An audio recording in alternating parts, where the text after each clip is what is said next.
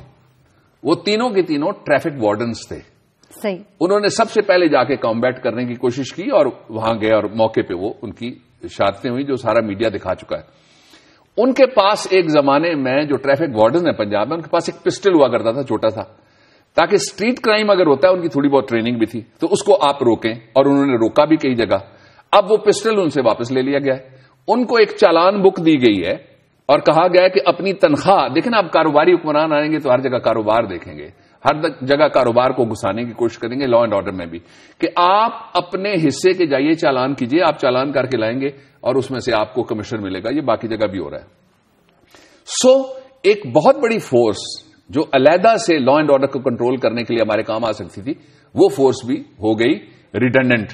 اب اس سے بھی, ان دونوں سے بھی بڑی بات, یہ بھی بلا خوف تردید کہنے والی بات ہے, پنجاب کے اندر جو ٹوٹل 500 چوکیوں اور اس سارے نیٹ ورک کا جو پلان تھا, آج سے تقریباً 10 سال پہلے اس کے اوپر جو ٹوٹل خرچ تھا وہ 18 کروڑ آنا تھا, 18 ارب آنا تھا, 18 بلین. صحیح. اب آج کی انفلیشن کے ساتھ آپ اس کو لگا لیں, 36 بلین لگا لیں, آپ 40 بلین لگا لیں. صرف جو میٹرو جنگلہ بس بنی ہے لاہور میں, اس پہ 70 ارب روپے, اور ہر مہینے 1 ارب روپے ان کو سبسڈی ملتی ہے, مدد. اب یہ پیسے اگر آپ لگائیں, 4 سال سے وہ چل رہی ہے, 48 ارب روپے تو سبسڈی ہو گئی, اور 70 ارب, یہ 125 ارب یہ ہو گیا. یہ تو یوں پتہ لگتا ہے کہ وہاں جو بیٹھنے والے ہیں, اصل میں ان کا جو ٹکٹ ہے پاکستان کے لوگوں کو, وہ لندن کے جہاز کے ٹکٹ کے برابر پڑ رہا ہے. اچھا بابر صاحب, ہم جس طرح آج ہمارے پاس یہ پوری ان کی پریس کانفرنس کی ڈیٹیلز بھی آئیں, اور جس طرح انہوں نے باتیں کی ہیں, ہم فورس ہی یہ کر رہے ہیں کہ جو اقدامات وہ کہہ رہے ہیں کہ لیں گے, اس کی تیاری ہمارے پاس نہیں ہے, اور ہم ان کو اس طرح سے لے ہی نہیں سکتے جس طرح سے وہ کہہ رہے ہیں. کچھ لوگ انہوں نے بٹھائے ہیں, ان میں سے کچھ نام ایسے ہیں جن سے امید کی جا سکتی ہے. ایکشن پلان کمیٹی کی آپ بات کریں؟ ایکشن پلان کمیٹی کی, سیاسی والی پلان کی کمیٹی کی میں بات نہیں کر رہا. اچھا. جو اس میں سبجیکٹ ایکسپرٹ سمجھ کے بٹھائے گئے ہیں, ان میں 3 لوگ ایسے ہیں جو صرف تفتیشی ہیں. اچھا.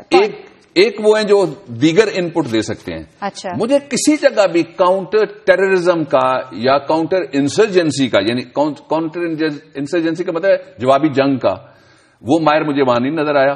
دوسرا, مجھے کوئی ایسا شخص نظر نہیں آیا جو یہ بتا سکے کہ جو پاکستان میں اتنی بڑی کتابوں کا ڈھیر لگا ہوا ہے, قوانین بنا بنا کے ہم نے رکھے ہوئے ہیں, ان قوانین پہ عمل درآمد کیسے ہوگا. اس لیے یہ جو آج کی پریس کانفرنس تھی, اس میں جو اچھی خبر تھی وہ یہی تھی, سموں والی تھی. ایک اور بھی اچھی خبر تھی, 50 روٹیوں کا بھی تذکرہ ہو گیا. یہ 50 روٹیوں کا کیا قصہ ہے بابر صاحب؟ یہ قصہ تو اب میں, لطیفہ تو چودھری کا تھا, ملک کر لیتے ہیں, میں خود بیٹھا ہوا ہوں. چودھری ہم نے کہا تو کوئی اور نہ اپنی طرف اس کو کھینچ کے لے جائے. کہتے ہیں کہ کوئی چودھری صاحب تھے, ان کا بھتیجا اسلام آباد میں بھرتی ہو گیا کسی محکمے میں, تو وہ ملنے کے لیے آئے ملک صاحب ان کو, اور کہنے لگے کہ کھانے کا وقت ہے تو تھوڑا کھانا ہی منگوا لو میرے لیے. تو اس نے دفتر کے چپراسی کو, افسر نے بلایا اور کہا کہ جاؤ, میرے انکل آئے ہیں ملنے کے لیے, ان کے لیے 50 روٹیاں لے آؤ. تو انکل اٹھ کے کھڑے ہو گئے, انہوں نے کہا یار تم مجھے پیٹو مشہور کر رہے ہو, اسلام آباد کے سارے شہر کو پتہ لگ جائے گا, میں تو واپس جا رہا ہوں, میں نہیں کھانا کھاتا تمہارے ساتھ. تو اس نے کہا نہیں انکل کھا لینا. اس نے کہا نہیں, اگر میرے لیے منگوانا ہے تو 48 منگوائیں, میں 50 نہیں کھاتا. اب یہ ذمہ داری بھی لوگوں کی لگانا, یعنی پولیس کو یہ اختیار دینا کہ وہ روٹیاں چیک کرے, یہ بھی ایک مذاق ہوگا لوگوں کے ساتھ. لوگوں کی یہ ذمہ داری لگانا کہ وہ جو کرایہ دار ہیں ان سے تفتیش کریں, یہ بھی ایک مذاق ہوگا. بھائی میونسپل کمیٹیاں کس لیے ہیں؟ آپ بلدیاتی انتخابات کیوں نہیں کرا دیتے؟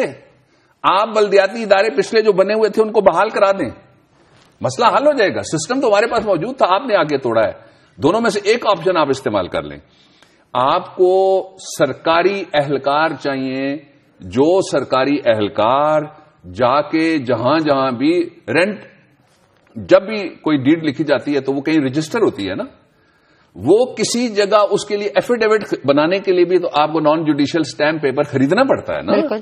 تو آپ اپنا بندوبست نہیں, وہ جس طرح کہتے ہیں نا کہ کوئی تھا غیر ذمہ دار چوکیدار اور وہ آواز لگا رہا تھا رات کو, تو لوگ تو لگاتے ہیں نا چوکیدار کے جاگتے رہنا, تو کہہ رہے سی کہ جاگتے رہنا میرے تے نہ رہنا، یعنی ہمیں اختلاف تو ہے طریقہ کار سے، ہمیں اختلاف نہیں اس پریس کانفرنس سے. پریس کانفرنس میں بہت سی اچھی باتیں کی گئی، لیکن جو طریقہ کار آگے اپنایا جا رہا ہے وہ درست نہیں ہے. اور پھر یہ کہنا کہ جی ہم ایک فلیگ مارچ کریں گے، یہ کیا تیاری؟ فلیگ مارچ بڑی اچھی چیز ہے، ساری پولیس اکٹھی ہوتی ہے اور اسٹرینتھ، شو آف اسٹرینتھ ہے، لیکن وہ مومنٹریلی ہے، آئیں گے اور پھر وہ تشریف لے جائیں گے.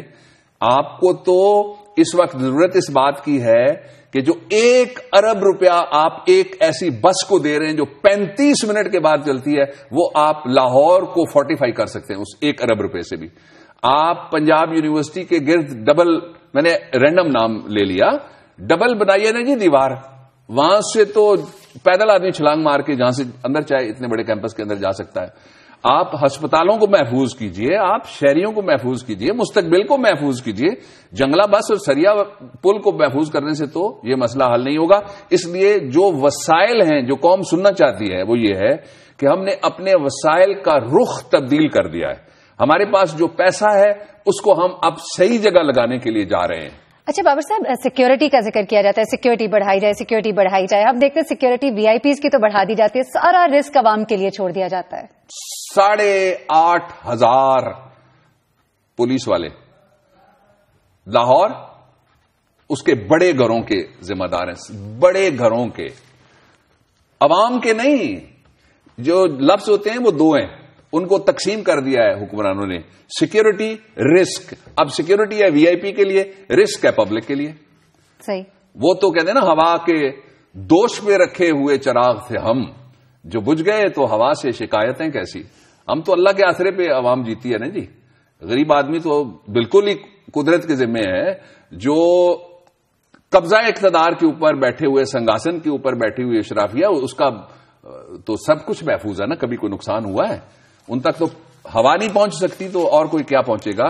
جو ایشو ہے وہ یہ ہے، جس طرح میں نے پہلے بھی کہا تھا، میں اس بات کو دہرانا چاہتا ہوں کہ آپ کی جو فوری ضرورتیں ہیں، آپ کے پی کے کھڑے ہو کے پوائنٹ سکورنگ تو پھر بھی کرتے ہیں، کہتے ہیں جی ہم نے کہہ دیا ہے، آج بھی کہا گیا کہ صوبائی حکومتیں بندوبست کریں. کراچی میں بھی تو وفاقی حکومت بندوبست کر رہی ہے نا. کے پی کے کی ذمہ داری لیں نا، آپ فاٹا کی آپ ذمہ داری لیں، آپ پاٹا کی ذمہ داری لیں، آپ ان کی جو اسپیشل ایریاز ہیں ان کی ذمہ داری لیں. اور ذمہ داری لینے سے مراد یہ تقریر مت کریں پلیز. اچھا بابر صاحب، یہ بتائیں کہ آج کی جو یہ پریس کانفرنس ہوئی، آپ کو ایسے لگتا ہے کہ اب وفاق اور تمام پولیٹیکل پارٹیز ایک پیج پر ہے؟ اس سے آپ کو اختلاف ہے کہ نہیں؟ مجھے ایک پیج پہ اختلاف نہیں ہے. وہ پیج کیا ہے قوم کو جب سامنے نظر آئے گا کہ وہ وائٹ پیج تو نہیں ہے جس طرح کا وزیر اعظم کی تقریر سے نکلا پشاور میں، جو انہوں نے میڈیا کے سامنے کی. اس میں سے ایک مسکراہٹ ہی نکلی نا، بڑی جان لیوا قسم کی اور سیاسی، اور تو کچھ نہیں نکل سکا.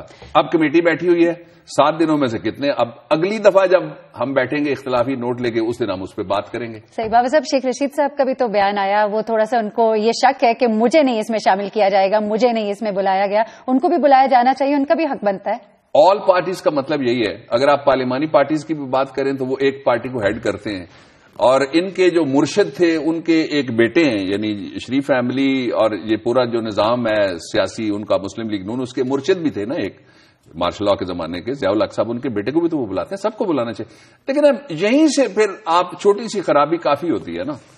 آپ چھوٹی خرابی کیوں کرتے ہیں؟ بڑی خرابی کی طرف چل کے جاتی ہے. ایک اور جو ایشو بہت امپورٹنٹ ہے، وہ ایشو یہ ہے کہ یہ پالیسی آپ کتنے عرصے کے لیے بنائیں گے. ایک شو آف پاور آپ کروا دیں گے. آپ کو کم از کم 10 سال کی پالیسی ایک بنانی چاہیے، آپ کو 2 سال کی پالیسی ایک بنانی چاہیے، اور ڈے ٹو ڈے پالیسی. ایک شارٹ ٹرم پالیسی بنائے وفاق، ایک مڈ ٹرم پالیسی بنائے، اور لا اینڈ آرڈر کو کمپارٹمنٹلائز کریں. آپ خانوں میں ڈالیں. آپ دیکھیں کہ کہاں پہ اغوا برائے تاوان ہو رہا ہے، وہ بھی تو لا اینڈ آرڈر کو مارنے والی بات ہے نا. آپ دیکھیں کہ کہاں پہ اسٹریٹ کرائم ہو رہا ہے. آپ اس شہر میں ایک ڈی آئی جی صاحب ہیں، وہ نواز شریف کے بڑے قریب رہے ہمیشہ، ہمارے بھی دوست ہیں، راؤ اقبال صاحب. ان کی بیگم F10 میں پورے بازار میں ڈی آئی جی کی گاڑی سے اتر کے وہ گئیں، اور ان کے سارا کچھ جو کچھ بھی تھا، میں تفصیل میں نہیں جانا چاہتا، وہ چھین کے اگلے لے گئے. کوئی برآمدگی، کوئی گرفتاری، کچھ نہیں ہوگا نا. اس لیے کہ یہ کاسمیٹک اقدامات، یہ رنگ و روغن نہ دکھائیں لوگوں کو کچھ کر کے دکھائیں.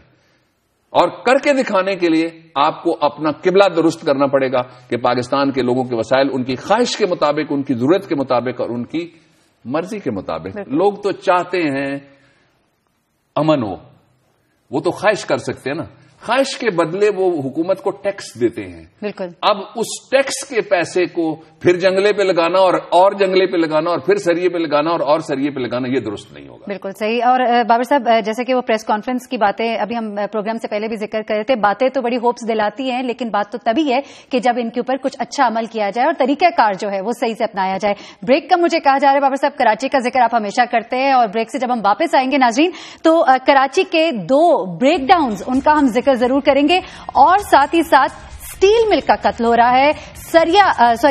جو سریا مافیا ہے وہ کراچی پہنچ گیا ہے، اور کراچی سے ایک اور بڑی زیادتی ہونے جا رہی ہے. کل بھی ہم نے ایک زیادتی کا بابا صاحب ذکر کیا تھا، ایک اور بڑی زیادتی کیا ہے اس کا ہم ذکر کریں گے. اور تلاش گمشدہ پہنچتا ہے کراچی، اور کراچی میں بلاول بھٹو کہاں ہے یہ آپ کو بتائیں گے بریک کے بعد.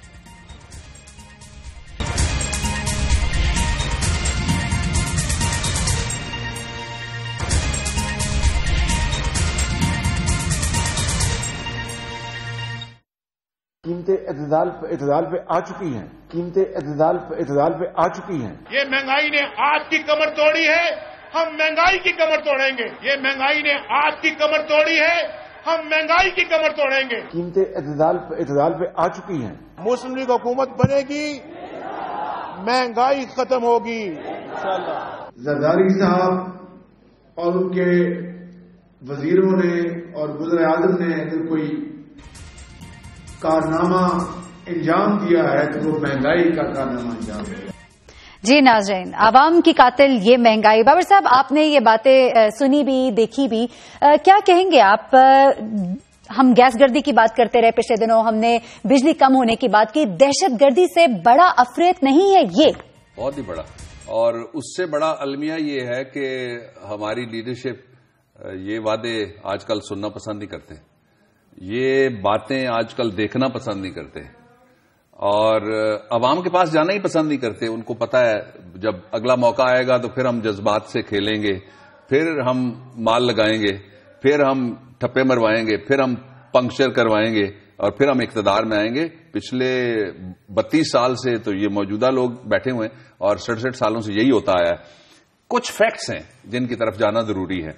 آپ نے کہا مہنگائی، ہمارے جمہوری لیڈر 2 بول رہے تھے، وہ کہہ رہے تھے مہنگائی بالکل پرائسز اعتدال پہ آ گئی ہیں. اعتدال پہ نہیں آئی بلکہ پرائسز تو دال پہ آ گئی ہیں، نمک پہ چلی گئی. بلکہ اگلی بات یہ ہے کہ نمک پہلی دفعہ میں نے دیکھا ہے کہ وہ مہنگا ہوا ہے. اس کا بھی ایک عالمی ریکارڈ بن جانا چاہیے میرے خیال میں. اس کی بھی ایک فوٹو کھنچوا کے چیف منسٹر ہاؤس میں یا کسی بڑے گھر میں لگا دینی چاہیے. پھر جو زخموں پہ نمک چھڑکنے والے ہیں آج، تو جو کہتے ہیں ساس بہو کی لڑائی والے دوسرے، وہ سارے بیچارے نمک کہاں سے لائیں گے؟ اسی طرح سے روز دھاندلی ہوتی ہے یار کھیل میں انڈیا کی طرف سے. وہاں لال مرچ کا ذکر آیا تھا بہت، تو اگر کہیں کوئی مرچ لگانا چاہے گا تو وہ مرچ بھی اب بہت مہنگی ہو گئی ہے. جو مہنگائی میں جیٹ سپیڈ آئی ہے وہ 13 مئی سے 14 نومبر تک جو پرائس ڈفرینشل مختلف چیزوں کی قیمتوں میں آیا، میں تھوڑا سا وہ آپ کے سامنے رکھتا ہوں. آپ اندازہ لگائیے کہ جو گندم ہے وہ 308 روپے سے لے کے 365 پہ چلی گئی. 10 کلو کی میں بات کر رہا ہوں. آٹے کا جو تھیلا ہے وہ 354 سے وہ تقریباً 4.25 پہ بک رہا ہے، اور 408 اس کی آفیشل پرائس ہے. جو ایکچوئل پرائس ہوتی ہے وہ اس سے زیادہ ہی ہوتی ہے. پھر آپ ذرا اندازہ لگا لیجئے گا کہ جو دودھ ہے وہ ان دنوں میں 10 سے 20 روپے مہنگا ہو گیا. یہ جو سی پی آئی کنزیومر پرائس انڈیکس، یہ وفاقی حکومت کے اعداد و شمار ہیں، اس میں سے ہم نے مختلف جگہ سے یہ ساری تازہ ترین معلومات اکٹھی کی ہیں. اس کے ساتھ ہی جو دالیں ہیں، وہ پنجابی میں تو کہتے ہیں نا کہ کھائیے دال جڑی نبے نال، اب دال کے ساتھ بھی نہیں نب سکتی. اور یہ بری خبر اس طرح سے ہے کہ جو مسور ہے وہ 115 سے 148 روپے پر کے جی چلی گئی ہے، مسور کی دال. یہ مونگ اور مسور کی دال اب کہا جا سکتا ہے دکاندار کی طرف سے جب ہم لینے کے لیے جائیں گے. جو مونگ ہے وہ 133 سے 171 روپے پہ چلی گئی. اور جو ماش ہے وہ 153 سے، اس کو کہتے ہیں کہ یہ بادشاہ ہے دالوں کی، اس کے اندر پروٹین بڑی ہوتی ہے، یہ 180 روپے پر کے جی دال ہے. جس مزدور کو حکومت پاکستان یا پرائیویٹ ادارہ 8,000 روپے مہینہ دیتا ہے، وہ مزدور کس طرح سے دال کہاں سے خریدے گا؟ کوئی ایسا سٹور وزیر خزانہ صاحب قوم کو بتا دیں جہاں وہ مزدور میں بھیج دوں کل کے جا کے وہاں سے دال. تلخ بہت بندہ ہے مزدور کے اوقات، اور سرمائے اور محنت کے درمیان جو تصادم ہے اس کو بھی کوئی نہیں روک سکے گا. اگر اسی طرح سے جو دولت کی تقسیم ہے پاکستان میں اس کے جزیرے بڑھتے رہے، ایک طرف امیر تر ہوتے جا رہے ہیں، دوسری طرف امیر کلاش ہوئے تھے اب فقیر ہوتے جا رہے ہیں. اگلا لمحہ حقیر کا ہے، جب کوئی وہاں پہنچتا ہے تو پھر اس کے اندر کی آگ جل کے باہر نکلتی ہے. صحیح. بابا صاحب، پرائسز نیچے آئی تھی، پیٹرولیم پرائسز نیچے آئی تھی، ڈیزل کی قیمت نیچے آئی تھی، تو اس کا بھی کوئی فرق نظر نہیں آیا ان گروسری آئٹمس کی اگر ہم بات کرتے ہیں. دیکھیں 17% نیچے آئی ہیں، 17% نیچے، 2 دفعہ کٹ ڈاؤن ہوا ہے، دونوں دفعہ ملا کے 17% کے قریب نیچے آئی ہیں، جبکہ ان کی پرائسز جو عالمی منڈی ہیں وہ تقریباً 50% نیچے آئی ہیں، 50% سے زیادہ نیچے آئی ہیں. جو بیرل، مجھے کسی بزرگ نے کہا کہ آپ بیرل کا ذکر نہ کیا کریں، جو 125 روپے میں فرض کرتا ہوں اگر کسی چیز کی قیمت تھی، مٹی کا تیل ہے یا وہ ہائی اوکٹین پیٹرول ہے یا وہ ڈیزل ہے، جو قیمت تھی اب وہ بین الاقوامی مارکیٹ میں وہ قیمت گر کے 2 چیزیں اس میں ڈالے گی حکومت پاکستان صرف، وہ بھی میں بتا دیتا ہوں، لیٹس بی فیئر. وہ گر کے اب آ گئی ہے 54 روپے میں. آج تو 56 اور 54 کے درمیان تقریباً 6 دن سے میں روزانہ دیکھتا ہوں. کن چیزوں کی بات کر رہے ہیں آپ؟ یہ پیٹرولیم کی جتنی مصنوعات ہیں. $125 پہ بیرل تھا نا، بیرل چھوڑ دیتے ہیں، پیمانہ یوز ہی نہیں ہوتا. لوگوں کو سمجھ آئے گا جو لیٹر ہے، 125 لیٹر جو تھا وہ لیٹر آ گیا اب 56 اور 54 کے درمیان. یہ اس ہفتے میں وہ گھومتا رہا تو کم ہوئی ہیں، وہ 17% کم ہوئی ہیں. اس کے ساتھ میں آپ کو 2 چیزیں اور بتاتا ہوں. یہ پتی کس طرح مہنگی ہو گئی جی. کراچی میں تو طوفان آ گیا، بڑی کمپنیاں، ہم نام نہیں کسی کا لینا چاہتے، لیکن سب نے خود ہی قیمت اس کی بڑھا لی ہے. کیچپ کی قیمتیں کس طرح سے بڑھ گئیں، وہ قیمتیں بھی انہوں نے بڑھا لی ہیں. ایک اور چیز جو بڑی غلط جو چیز ہو رہی ہے، وہ بیک سائڈ پہ پرائس جو لکھنا مسٹ ہوتی ہے وہ بھی نہیں لکھی جاتی ہے، وہ which is a crime. I think this is a crime. This is one. بالکل آپ ٹھیک کہتی ہیں، قیمت نہیں لکھتے بیک سائڈ پہ، اور اگر وہ لکھیں بھی تو اس کو پڑھنے کے لیے بھی مہذب عدسہ چاہیے، جو بڑا ہی مہذب ہو اور جا کے وہ پڑھ سکے. ایک پہلو اس کا مہنگائی کا یہ تھا. دوسرا یہ تھا کہاں ہیں پرائس کنٹرول والے جن کے وعدے کیے گئے تھے قوم کے ساتھ. صابر صاحب، وعدے کیے گئے تھے، بہت ہی مختصر تعداد ہے ان لوگوں کی اور بہت بڑا ایریا جس کو کہ انہوں نے کور کرنا ہے. یہ بڑا موضوع ہے، اس پہ بات کرنے کی زیادہ ڈیٹیل میں ضرورت ہے. ایک اور بڑا موضوع جو سریا مافیا کی ہم بات کر رہے تھے اور ہم نے کہا کہ وہ کراچی پہنچ گئے، کراچی کے ساتھ ایک اور بڑے ظلم کی داستان آپ نے سنانی تھی، ذرا اس بارے میں بھی بتائیے گا. دیکھیے، کراچی کے ساتھ زیادتیوں کی ایک لمبی فہرست. یہ شہر پاکستان ہے اس لیے میرا دل وہاں رہتا ہے، سچ تو یہ ہے، اور وہاں قائد اعظم ہے اس لیے میری جان بھی وہی ہے. وہاں قائد ملت ہیں اس لیے پوری ملت کی جان وہی ہے. اور وہاں شہید بی بی کا شہر ہے وہ، اس لیے پورے پاکستان کی خواتین کی جان بھی وہیں پہ ہے. کراچی کے ساتھ اب جو دھوکہ اس وقت جاری ہے، اس سے پہلے میں 2 واقعات چھوٹے چھوٹے بظاہر خبروں کے اعتبار سے، بہت بڑے امپیکٹ کے اعتبار سے وہ ہیں. پہلا واقعہ یہ ہے کہ خواتین و حضرات، great people to fly with, Medina سے آتی ہے فلائٹ اور ایک پوری رات لوگ ایئرپورٹ پہ بیٹھتے ہیں. بچے بیٹھے رہے، حکمران باہر گھر سوتے رہے. عورتیں بیٹھی رہیں، عمرہ کر کے آنے والی، حکمران گھر سوئے رہے. جو عمرہ کر کے بزرگ آئے وہ وہاں بیٹھے رہے ایئرپورٹ پہ، کوئی ان کو پوچھنے کے لیے کوئی نہیں گیا. اور 24 گھنٹے بعد وہ فلائٹ تقریباً چلی، اگلے دن چلی، آج چلی، کل سے آئی ہوئی فلائٹ تھی. دوسرا، فاگ کے نام پہ جو فلائٹس کینسل ہوئی، لاہور کی بھی ایک فلائٹ مجھے کسی نے فون کر کے کہا کینسل ہوئی اور وہ واپس چلی گئی. لوگوں کے ساتھ وہ سلوک نہیں کیا گیا جو ایئر لائن کی ذمہ داری ہے. بالکل. جو ڈے ٹرپ پہ گئے ہوئے تھے وہ کس طرح سے وہاں پہ ہوٹل لیں گے جی، اور کہاں سے ان کے پاس پیسے آئیں گے. پھر بریک ڈاؤن ہوا بجلی کا، اور جو کے الیکٹرک ہے اس کا ذکر آنا ہی آنا ہے. 12 گھنٹے کے بعد آدھی بجلی 10 گھنٹے سے زیادہ وہ بحال ہو سکی. اب ذرا کراچی پہ آ جائیے جی. کراچی میں یہ ہو رہا ہے کہ سریا مافیا نے وفاقی حکومت سے کچھ جاری کروائے ہیں SRO نمبر 420 یعنی یہ 420 سے ایک اضافہ 21 نمبر اس کا ہے. یہ جون 4 2014 کو ہوا ہے. سریا امپورٹ ہو رہا ہے, سستا سٹیل مل بیٹھ رہی ہے. سٹیل مل کا سستا سریا, جو مزید سستا سریا آ رہا ہے. یہ حکومت نام بتائے کہ سریا منگوانے والے کون ہیں, ورنہ نام ان کے ہم لے آئیں گے. ایس آر او ایک میں نے آپ کو بتا دیا, دوسرا ایس آر او اس وقت جو میرے ہاتھ میں ہے اس کا نمبر ہے 565. 420 جمع 1 421 اور 565. ان ایس آر اوز کے ذریعے سے اجازت دی گئی ہے. جو سریا باہر سے آ رہا ہے وہ بک رہا ہے. سٹیل ملز کی جڑوں میں حکومت کے 2 ایس آر او بیٹھ رہے ہیں. یہ ایس آر او فوری طور پہ واپس لیے جائیں. سٹیل مل کو ڈبو رہے ہو اس لیے کہ کوئی خریدے گا. یہ قوم بکنے نہیں دے گی اپنے ایسٹس اس طرح سے جو لوٹ سیل لگی ہوئی ہے. اور میں مزدوروں کو بھی کہنا چاہتا ہوں کراچی کے کہ آپ کے روزگار پہ حملہ شروع ہو گیا. بابر صاحب, if I am not wrong, ہم پرائیویٹائزیشن اور نیشنلائزیشن کے درمیان کی یہ کوئی گیم لگ رہی ہے, ایسا ہی ہے؟ یہ پروفیٹائزیشن, مونیٹائزیشن, ٹھیک ہے جی, اور سرمایہ اور محنت کی جنگ ہے. بالکل. اور سرمایہ عوام کی طرف نہیں جا رہا, اس کا بہتا دریا صرف اقتدار کے ایوانوں کی طرف ہے. بالکل. بابر صاحب, بریک پر ہم جائیں گے اور ناظرین آپ کو بتائیں کہ تلاش گمشدہ کراچی پہنچا. بلاول بھٹو زرداری کہاں ہے, یہ آپ کو بتائیں گے اس بریک کے بعد.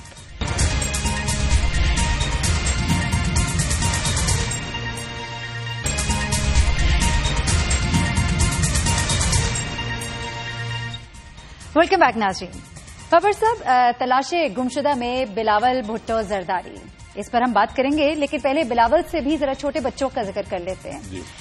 بچے صرف سانحہ پشاور میں اپنی زندگیوں سے ہاتھ نہیں دھو بیٹھے, بلکہ بہت سے ایسے بچے جن کو بھی بہت سی بہاریں دیکھنی تھیں وہ اپنی جانوں سے ہاتھ دھو رہے ہیں. اور اس وقت اس کی بڑی وجہ جو ہے صحت کے لیے جانے والے اقدامات ہیں. دیکھیے, دنیا کی بات کرنے سے پہلے ہم گھر کا قصہ کھول لیتے ہیں تاکہ پتہ لگے کہ ہمارے گھر میں وہ کہتے ہیں نا کہ پھول 2 دن تو بہارے جاں فضا دکھلا گئے, حسرت ان غنچوں پہ ہے جو بن کھلے مرجھا گئے. یہ بن کھلے مرجھائے جو غنچے ہیں, نیو بورن بیبیز, ان کی جو سالانہ مورٹیلٹی ریٹ ہے وہ اس طرح سے, اس کا کیلکولیشن, یہ فوت ہونے کا جو ان کا ہے تعداد, وہ اس طرح سے نکالی جاتی ہے کہ 1000 بچوں میں سے کتنے لوگ فوت ہوئے, کتنے بچے فوت ہوئے. 1000 بچے جو پیدا ہوئے وہ ان میں سے کتنے فوت ہوئے. تو 10 لاکھ سالانہ بچے نیو بورن بیبیز وہ دنیا سے چلے جاتے ہیں فوری طور پہ. اب اس کا جو ریٹ ہے آپ ذرا دیکھ لیجیے. افغانستان میں 1000 میں سے جو فوراً بچے مرتے ہیں وہ 29 بچے بین الاقوامی اداروں کی رپورٹ ہیں, کنفرمڈ ہیں, سیو دی چلڈرن سمیت.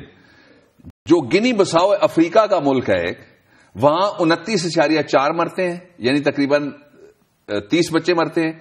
جو صومالیہ ہے وہاں 29.7, یعنی یہاں بھی تقریباً 30 بچے مرتے ہیں 1000 میں سے بچوں میں سے. سیرا لیون میں مرتے ہیں 30.8, یہ بھی ایک افریقہ کا ملک ہے چھوٹا سا. جو نائجیریا جنگ جہاں پہ ہو رہی ہے اس وقت اور بڑی انسرجنسی ہے وہاں پہ 32.7, یعنی تقریباً 33 بچے وہاں پہ مرتے ہیں. پاکستان میں یہ ریٹ 40.7 ہے. ڈوب کے مرنے کا مقام ہے. انڈر ڈیولپڈ کنٹری سے بھی کہیں. یہ وہ ملک ہے جہاں 5 وزیر صحت ہیں, کوئی ایک نہیں ہے. ہر صوبے میں وزیر صحت ہے, ہر صوبے میں سیکرٹری صحت ہے, ہر صوبے میں ڈی جی صحت ہے, ہر صوبے میں محکمہ صحت ہے, ہر صوبے کا بجٹ ہے. یہ بچے مر رہے ہیں. آپ ذرا ایک تعداد یہ آپ اندازہ لگائیے کیا بنتی ہے ذرا جا کے. یہ جو 10 لاکھ کا ریٹ ہے اگر آپ اس کا لگائیں تو آپ کو پتا لگے گا کہ روزانہ نئے جو پیدا ہونے والے بچے ہیں 2740 بچہ روزانہ مر رہا ہے. آپ اگر گھنٹے میں لگائیں گے تو ہر گھنٹے میں 114 بچے دنیا میں آنکھ کھولتے ساتھ ہی قبر کی منو مٹی کے نیچے چلے جاتے ہیں.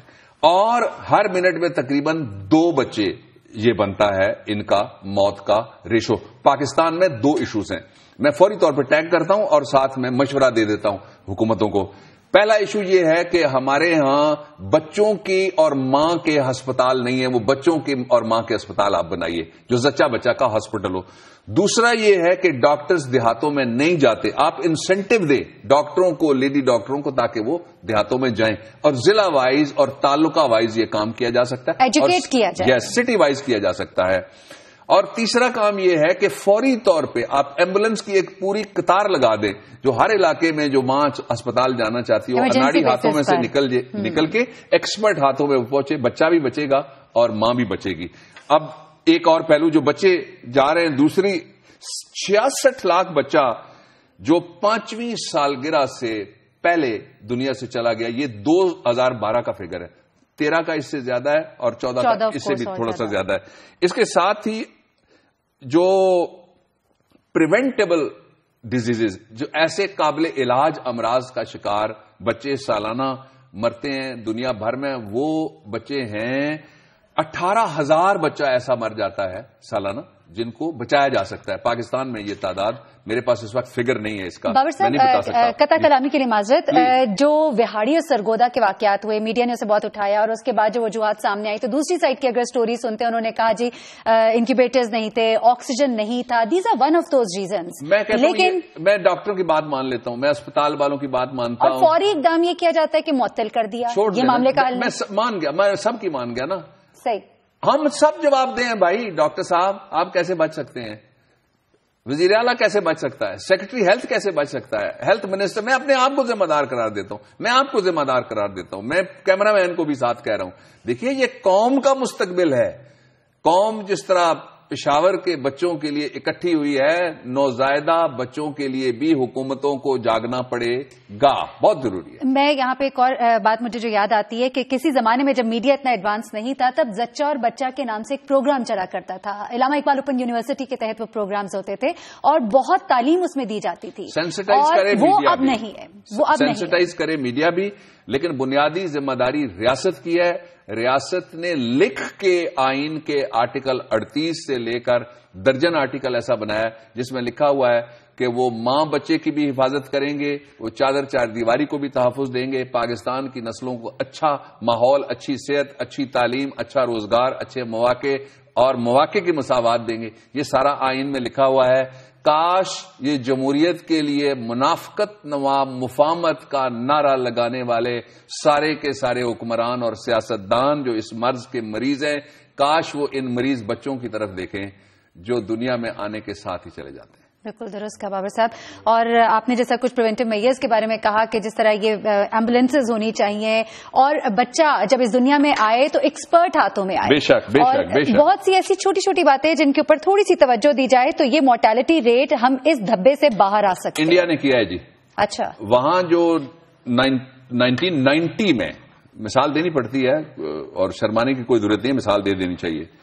جب انڈیا میچ میں گڑبڑ کرتے ہیں تو وہ بھی ہم بتاتے ہیں، کبڈی میں انہوں نے گڑبڑ کر دی وہ بھی ہم نے بتایا، یہ بھی بتا دیتے ہیں کہ 1990 میں انڈیا کے اندر 126 بچہ مرتا تھا 1000 میں سے، وہ اب کھینچ کے انہوں نے اس کو پچھلے کچھ عرصے میں 56 تک پہنچایا اور اب وہ 32 سے بھی نیچے آ گئے۔ اس لیے اس لسٹ میں جو ٹاپرز ہیں، شرمندگی کی علامتیں جہاں نظام ہے اس میں ہم ٹاپر ہیں، اور باقی ممالک وہ ہیں جن کا نام بھی لوگ کم ہی جانتے ہیں، لیکن انڈیا اس فہرست میں سے نکل گیا۔ صحیح بابر صاحب، ہم بچوں کے حوالے سے بھی، پولیو کے حوالے سے ہم دیکھتے ہیں پاکستان جو ہے مسلسل نیچے کی طرف جا رہا ہے، تنزلی کا شکار ہے ہم ہر جگہ۔ میں معذرت سے تھوڑی امینڈمنٹ کروں گا، پاکستان کسی جگہ بھی نیچے نہیں جا رہا ہے، انشاءاللہ کبھی نہیں جائے گا۔ پاکستان کا گھسا پٹا حکمرانی کا طریقہ نیچے جا رہا ہے، پاکستان کا لنگڑا لولا نابینا نظام نیچے جا رہا ہے، اور پاکستان کے اندر جو غربت ہے اس کا لیول اوپر جا رہا ہے، اور پہلے کسی زمانے میں غربت کا خاتمہ ہوا کرتا تھا، اب تو یوں لگتا ہے کہ ساری پالیسیاں ایسی ہیں جن سے غریب کا خاتمہ ہو رہا ہے۔ اچھا بابر صاحب، آج تلاش گمشدہ میں ہم نے ذکر کیا بار بار بلاول بھٹو زرداری، آپ تو انسائیڈر ہیں، کیا کہانی اندر کی؟ میں چپ رہ کے کہوں گڈ کوشچن، نیکسٹ کوشچن یا جواب دوں؟ نہیں، آپ اس کا جواب دیں، no next question, this is the last question. جو دھواں جہاں سے بھی اٹھتا ہے آگ لگی ہوتی ہے، وہاں آگ ہوتی ہے، نہ ہو تو چنگاری ہوتی ہے، نہ ہو تو کچھ سلگ رہا ہوتا ہے۔ یہ کہانی بھی اسی طرح کی ہے، لیکن اس کے حوالے سے جو ڈیٹیلز ہیں، I am just trying to control myself کہ میں نہ بات کروں۔ آج میں 27 کو شہید محترمہ بے نظیر بھٹو صاحبہ کا یوم شہادت ہے، وہ ایک ریلیونٹ دن ہوگا جس دن ہم بلاول کی بھی بات کریں گے اور ان کی جو آپ نے تلاش کا کہا وہ بھی ہمارے پاس ہے سارا کچھ، وہ ہم بتائیں گے پوری ڈیٹیل میں. لیکن اس کو جو اگلے ہفتے والے دن جب سیٹرڈے کو ہمارا یہ پروگرام ہوگا 27 دسمبر کو. بابر صاحب ایک تصویر ہم دکھا رہے ہیں ہمارے ناظرین کو، اس میں آپ بھی ہیں، بلاول بھٹو زرداری بھی ہیں، چلیے اس بارے میں کچھ بتا دیجیے. یہ جو بلاول ہیں is one of those youngsters جن کے ساتھ پاکستان کے لوگ امید لگاتے ہیں. پاکستان پیپلز پارٹی بہت بڑی جماعت ہے، اس کو بہت سے حادثات ختم نہیں کر سکے، لیکن آج جہاں پیپلز پارٹی پہنچی ہے اس پہ اگر سب سے زیادہ کوئی شخص فکر مند ہوگا تو بلاول ہی ہوں گے نا. صحیح. پروگرام کا وقت بابر صاحب ختم ہو گیا اور انشاءاللہ 27 دسمبر کو جب ہم بیٹھیں گے اس پہ بھی بات کریں گے. آج کے پروگرام سے اب تک کے لیے اتنا ہی. مجھے مہرین سبطین اور بابر صاحب کو اجازت دیجیے گا. اپنی دعاؤں میں ہمیں یاد رکھیے گا، اپنا بہت خیال رکھیے گا. اگلے ہفتے تک کے لیے اللہ حافظ.